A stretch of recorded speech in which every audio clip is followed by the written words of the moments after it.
PodCastle, episode 714 for December 28th, 2021. Tales from the Vaults, Nightfall in the Scent Garden by Claire Humphrey. Rated R.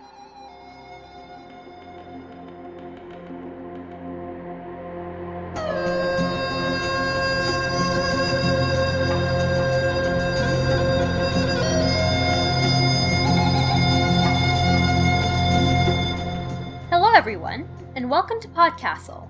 I'm Associate Editor Srikarpa Krishna Prasad, or Shri, bringing you my very first episode of Tales from the Vault. A little more about me. I'm a grad student who only has a year left of school, which is absolutely terrifying. And I'm a burgeoning writer. You can find my very first short story sale from earlier this year at Cast of Wonders, episode 458, and otherwise you can find me lurking on Twitter at Shriative. That's at SRIATIVE. When I was first approached to do Tales from the Vault, I was a little intimidated. I've really only been reading PodCastle stories for the last few years, and this segment looks for stories from 5 or more years ago. So I sat down and spent a few hours looking through the numerous archives of the castle. Now here's a fun fact about me. I am a huge sucker for writing that's in second-person point of view. I know that's a bit of a contentious view, and a lot of people tend to avoid it because it is, to be fair, really hard to do well. But today's story combines second person with gorgeous prose within a sad, subtly creepy story, and I am so excited for you all to hear it again. PodCastle is very proud to present Nightfall in the Scent Garden, written by Claire Humphrey, originally published in Strange Horizons in 2012, and then reprinted in PodCastle 271 in 2013. Today's story was written by Claire Humphrey. Claire's first novel, Spells of Blood and Kin, won the 2017 Sunburst Award. Her short fiction has appeared in Strange Horizons, Beneath Ceaseless Skies, Apex, Fantasy Magazine, Crossed Genres, PodCastle, and many other places. Your reader today is Kara Grace. Kara Grace is a green witch who lives in Michigan, but is always dreaming of running away to New Zealand and opening a crystal shop on the side of a mountain. She adores the escape artists and has been honored to read for them many times over the last decade. She hopes to branch out in the future and is always open to new adventures and projects.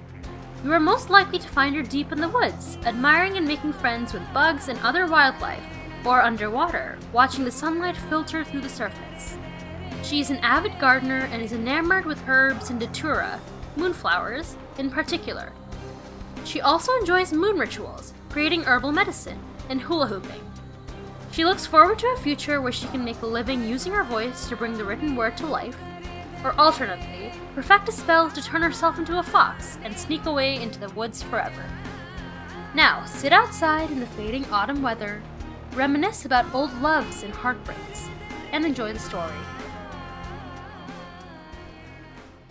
Nightfall in the Scent Garden by Claire Humphrey. If you read this, you'll tell me what grew over the arbor was ivy, not wisteria. If you are in a forgiving mood, you'll open the envelope and you'll remind me how your father's van broke down and we were late back, how we sat drinking iced tea while the radiator steamed. You might dig out that picture, the one with the two of us sitting on the willow stump, and point out how small we were, how pudgy, how like any other pair of schoolgirls, how our ill-cut hair straggled over the shoulders of our flannel shirts. You'll remind me of the stories we used to tell each other. We spent hours embroidering them, improving on each other's inventions. We built palaces and peopled them with dynasties, you'll say, and we made ourselves emperors in every one, and every one was false. If you read this, you'll call your mother, or mine. They'll confirm what you recall. By then, though, you will begin to disbelieve it yourself. If you think on it long enough, you'll recall the kiss. I left it there, untouched, the single thread you could pull to unravel this whole tapestry. You'll start to understand none of these things happened the way you remember. If you read this, you'll learn how I betrayed you. We gave ourselves names of power. We signed them in the guest book at the gallery. I called myself Faustine Fiamma, after a dream, and you, Rose Mundi, Rose of the world, Rose of alchemy. Flame and flower, two girls in flannel and training bras. We made up addresses in Paris, Ontario, because we did not speak enough French to have come from the other Paris. Your father carried his sculpture wrapped in brown burlap, one of the ones he'd done of you, as a smaller child, dancing. You whispered to me that now every art lover in Ontario would know you had an Audi. We slipped away, outdoors. This much I left you. In the garden was the sundial, a great barbed face streaked with verdigris. It told no time just then. The sun too low behind the curtain of purple blossom, the light pearly herbs grew in beds around the plinth. Thyme and roseberry both, probably, and a dozen other things. I don't remember them all. Only the warmed sense of them on the air. We walked counterclockwise about the beds, touching all of the brass plaques which bore the names of the herbs in Roman capitals and in Braille. You shut your eyes and I wrapped my scarf about your head and tied it behind, and led you by both hands. Here's where I stopped. To be safe. Here's where your father came outside and told us it was time to go. I think I made him realistic, don't you? Fox bright eyes and hair and a dozen pockets on his jacket. I think he really had a jacket like that. You're thinking right now that you don't want to hear what comes next. Stop reading then. I can make my choice without you if I must. Your father didn't enter the garden. He didn't take us out to the van or back to Toronto. Not then. He didn't finish up with his friends in the gallery until after midnight. No. You and I circuited the garden. After a while, the sun went down, but the light in the sky lingered, grainy and soft like an old photograph. That started overhead. It's nearly time, you said. Time? I plucked a sprig of rosemary. I bit down on one of the leaves and placed another at the entrance of your mouth. You opened, tasted it, your breath warm on my fingertips. I've had enough of being blind, you said. I untied my scarf from your eyes. I saw your pupils blown open like those wells the glaciers grind in rock, deep and wide, breathing cold air. You looked past me. Can you hear that? You said. A horse. Someone's coming. And you fell down at my feet. Grass crushed beneath you. I felt the tender shoots of it smear my hands when I reached under you. I lifted you by your shoulders. I dragged you against my body, but I could not raise you up. You were awake, though. Your eyes huge and swimming dark, your lips parted, smiling. She comes for me, you said. She came indeed. I heard her horse stamp and breathe. I heard her stirrup chime. I felt her step on the earth. I kept my face turned down. Rosa Mundi, she said. You always told me such vivid stories. I countered with stories of my own. We pirouetted through hours of fascinating lies.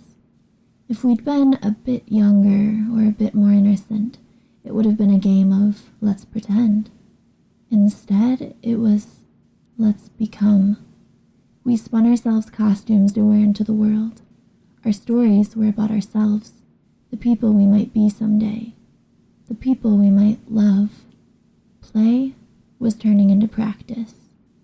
I gave myself a dozen different fathers better than my own, who was no more than a cigar box full of yellowed Polaroids.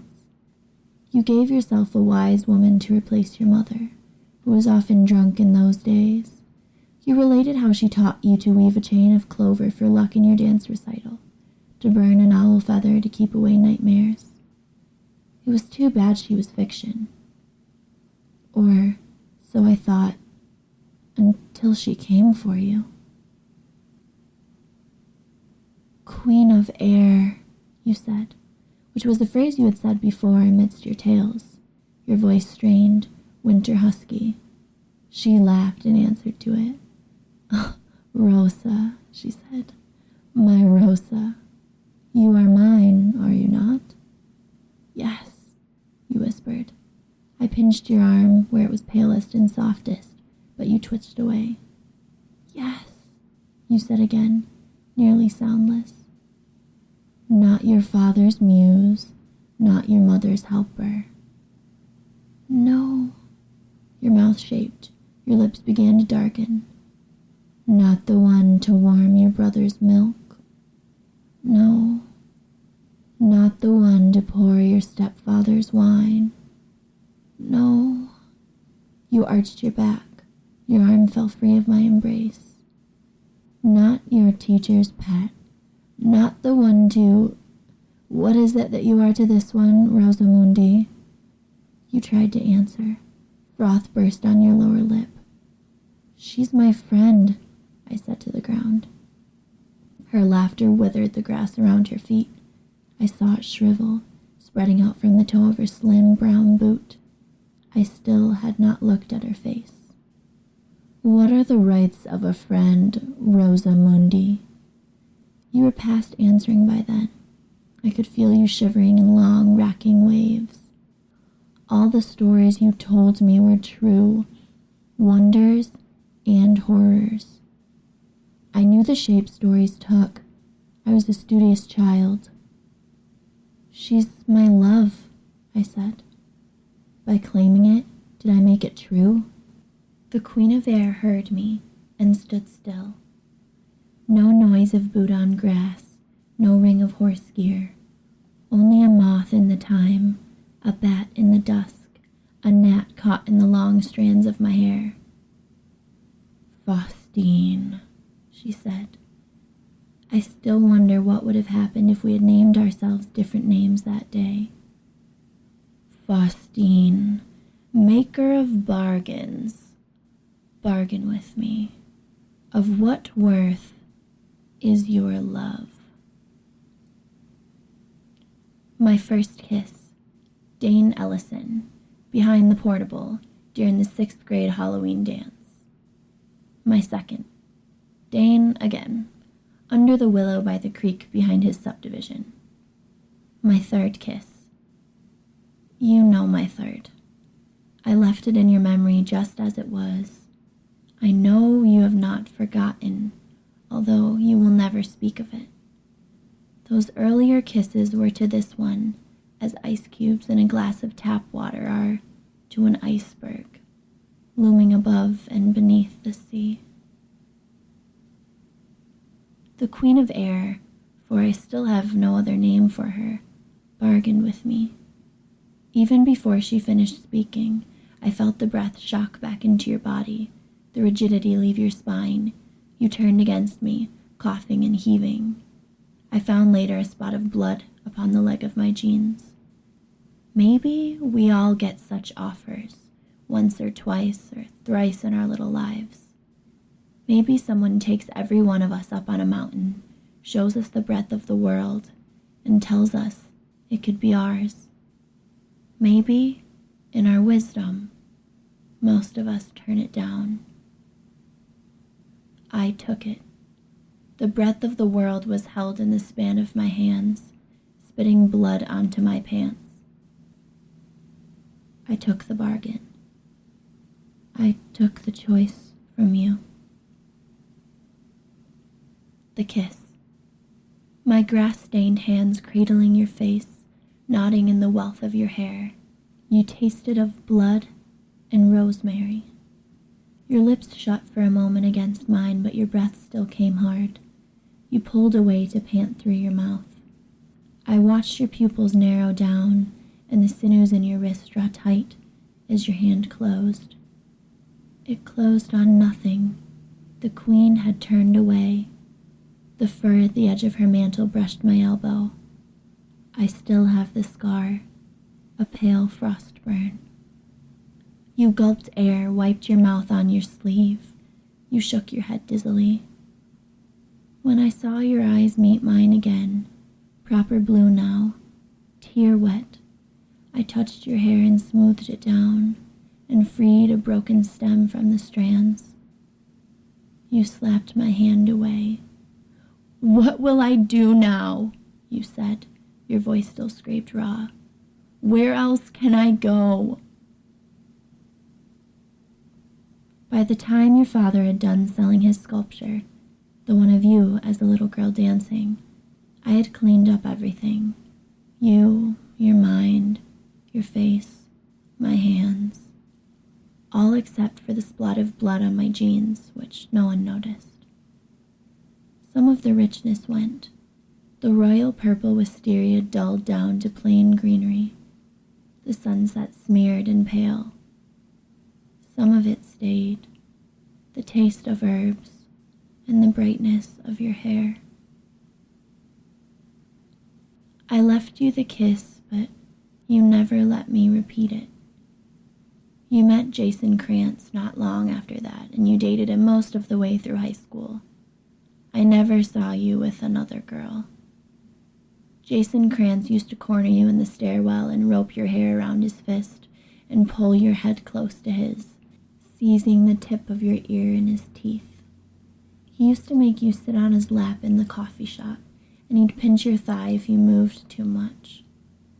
I asked the Queen if I could do something about Jason Krantz. She reminded me of the terms of my bargain. I'd asked her about the clover chains, the owl feathers, the little protections she had given you once upon a time. She told me they had not been protections. You went through a plump phase, and then through a phase where you were thin as a grass stem, bent under the weight of your sweaters. You and I took to hanging out in one of the restaurants on Spandina, where no one asked for ID. You would order Sing Tao while I ate chicken fried rice. If you stumbled on the way out, I would walk you home.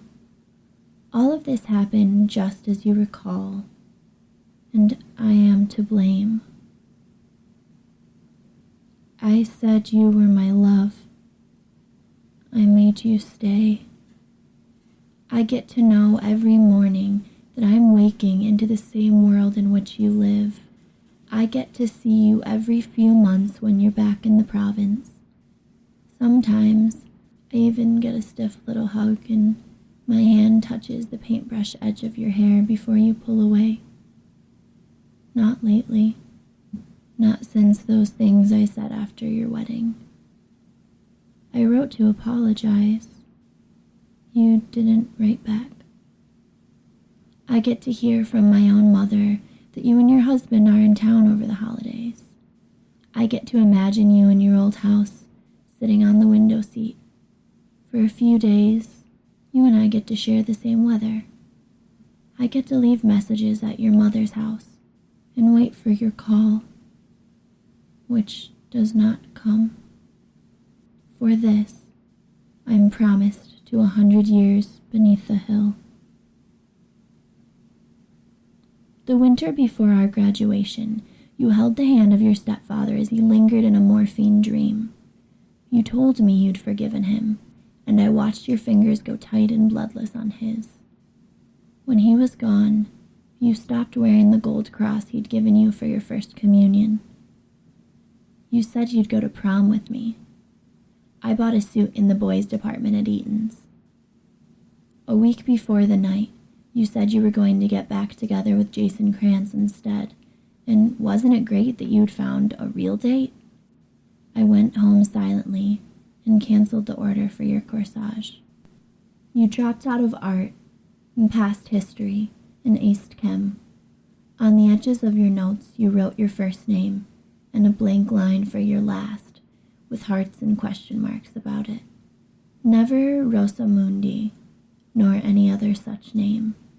You had stopped telling stories by then.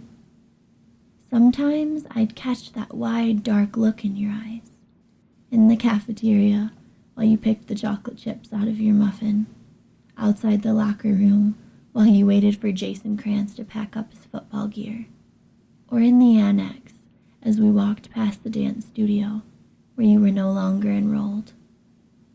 You still wanted to leave. You couldn't remember how. I caught the bouquet at your wedding. It crumbled to dust in my hands. Not right then, but later, in the hospitality suite at the end of the night. The Queen and I agree on this. You are my love, and I will have no other. You, however, have always been free to love as you will. I did not have the foresight to arrange it any other way, and for this, I am grateful. I was not a cruel child, but I was a child. I could have made things so much worse. There is a Faustine in a poem, you see, who I did not know when I chose the name. To love her is to court death. You seem happy with your love, truly. Eric Farrar, a real person, a person you chose for yourself. He has given you a son. He likes trading stocks and baking cakes. He dislikes motorcycles and fitness enthusiasts, and he does not remind me of either your stepfather or your father. On your wedding day, Eric Farrar wore a lake blue pocket square to match your eyes. You took his name. I haven't seen the dark look on you in some years, now that I think of it. The Queen comes, now and again, to watch you when you are near me. She breathes over my neck, leaving blisters. She reminds me that if I break my bargain, you must go with her. She tells me all I need to do is ask. If I break my bargain, I will not spend 100 years under the hill, and I will not have an icy queen stirring the curtains of my bedroom, driving away any lover who might spend the night. I will not have to pant over the tiny scraps I have of you, a hair ribbon, a sport top you left at my house. You will not have Eric Farrar. Your son will not have his mother. But you'll have what you wanted all those years ago, in the garden. If you read this, you can tell me, do you still want it? Does the Queen's voice ever call to you out of my hearing, subtle and cold? Do you ever wake troubled, forgetting your dream with a frost on your lips? Are you opening my letters? Or will this one, like the last, be thrown away, still sealed? The Queen brought me that one to taunt me, I think. She left it on my bedside table. The envelope, cold, parched, and wrinkled by her fingertips. Your address was smudged a bit, as if by rain. Through the paper I saw the ghost of my own script, heavy and black. The choice should not be all mine to make. But how can I compel you to answer me? Shall I stand beneath your sensible vinyl-framed bedroom window and cry out until you rise from your marriage bed? Rosa Mundi, in which world will you bloom? In which world will I finally catch fire?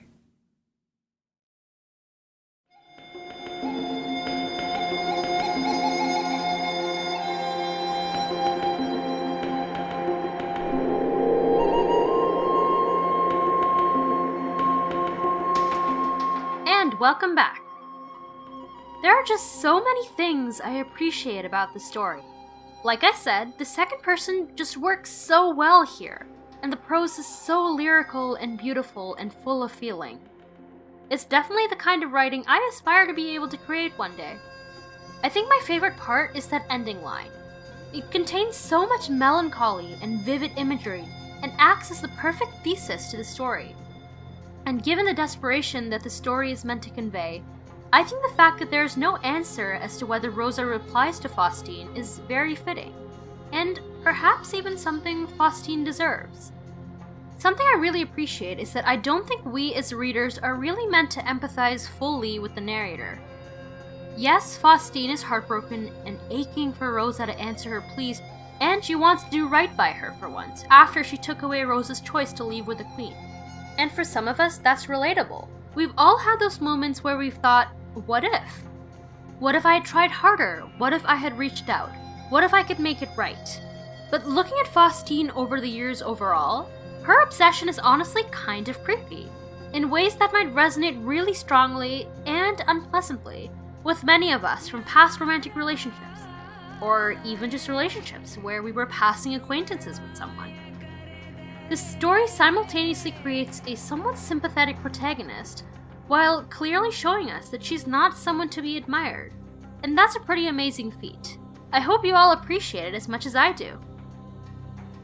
So, that was our show for this week. On behalf of everyone at PodCastle, thanks for letting us share another story with you. Be sure to share this episode with your friends, reach out to us on social media, and if you would like to keep up with all Escape Artists podcasts, head to patreon.com/EAPodcasts for more. PodCastle will be back next week with another tale. See you then!